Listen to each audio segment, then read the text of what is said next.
Medieval castles might look glamorous in movies, but life inside wasn't all banquets and ball gowns. Most of the time, it was about fighting the dark. Without electricity, kings and nobles had to get creative just to keep their stone walls glowing. And when it came to lighting up those massive spaces, they had quite a few tricks up their royal sleeves. Oil lamps, the reliable workhorses. In the Mediterranean, people favored olive oil. It burned clean and bright. Further north, animal fat and seed oils were more common. And along the coasts, fish oils like cod liver were used, filling castles with a rather unforgettable aroma. Unlike candles, oil lamps could burn much longer, up to 12 to 15 hours, and were easy to refill. All you needed was a sturdy container, clay, metal, or ceramic, and a wick made of flax, hemp, or cotton. They were versatile too. Lamps could be set into wall niches, placed on tables, or hung from holders. Some clever designs even used reflective surfaces to maximize the glow. And unlike bulky chandeliers, oil lamps were portable, perfect for wandering to the kitchen at midnight, though sneaking back with a meat pie while juggling a lamp probably took some skill. Candles, the basics of castle lighting. These weren't your typical birthday decorations. We're talking serious illumination. The rock stars of the medieval lighting world were beeswax candles, while regular folks had to settle for tallow candles made from animal fat, which smelled like a barbecue gone wrong. Beeswax candles were prized for their clean, bright flame, and unlike tallow, they didn't leave everyone smelling like a greasy kitchen. A single high-quality candle could last up to 9 hours, making it ideal for those endless winter nights when entertainment options were limited. But that glow came at a steep price. Each beeswax candle cost between 6 and 10 pennies, a fortune for common folk. To put it in modern terms, it would be like paying $50 for just one candle. And with a medium-sized castle burning through 300 to 500 every month, keeping the halls lit was anything but affordable.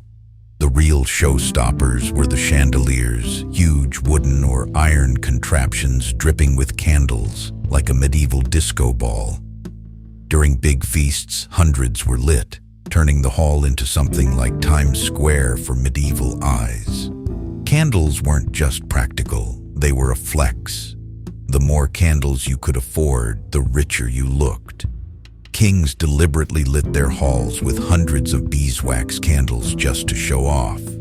And because of candlelight, many important state matters were decided while squinting at flickering flames, which may explain some questionable decisions in history. Fireplaces, the heart of the castle. The fireplace was more than just a way to stay warm. It was a symbol of wealth and status. From the Great Hall to the king's private chambers, nearly every important room had one. Keeping them burning, though, was no small task. A single castle might consume 60 to 120 cartloads of wood each month just to feed the flames. The glow they gave off wasn't especially bright, but it was inviting. People gathered around to share gossip, debate politics, or simply thaw out. In many ways, the fireplace was the medieval version of a coffee house, only without the coffee and with far more swords in the conversation. Natural light, sun, moon, and design castle architects worked hard to maximize natural light.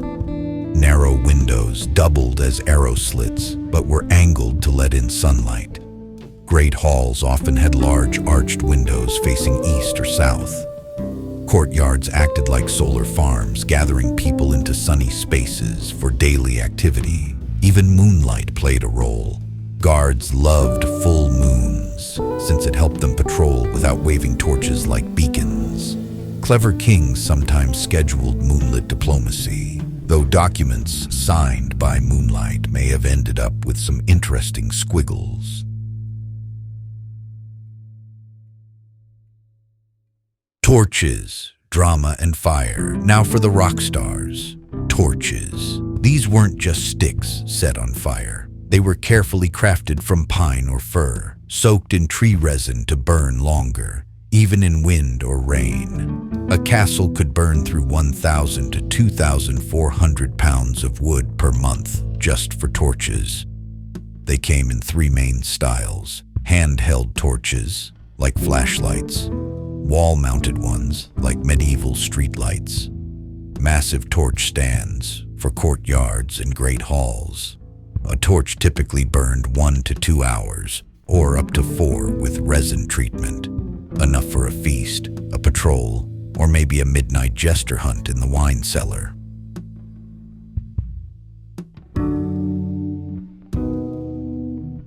Sleeping in the Dark Ages. Even with all these light sources, castles were still dark. This shaped how people slept. Instead of one long 8-hour sleep, medieval folks practiced segmented sleep. First sleep, 3 to 4 hours after sunset.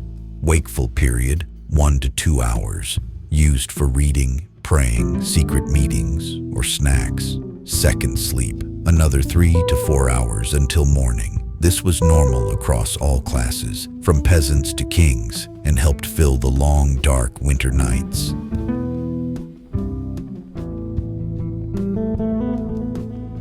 Finally, the most humble light of all, the rushlight. Made from dried rush plants dipped in animal fat, they were the DIY candles of the poor. Cheap, easy, and smelly, but better than stubbing your toe in the dark. Each rushlight burned 15 to 30 minutes, just enough to finish chores before bed. Even nobles sometimes used them as backups while muttering about the expense of beeswax.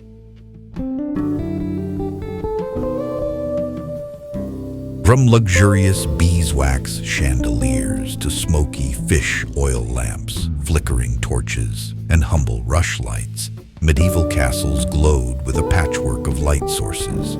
Each flame told a story of wealth, survival, or just someone trying to sneak a midnight meat pie without tripping in the dark. If you enjoyed this journey into medieval castle life, don't forget to like the video, share it with your friends, and subscribe for more history brought to life.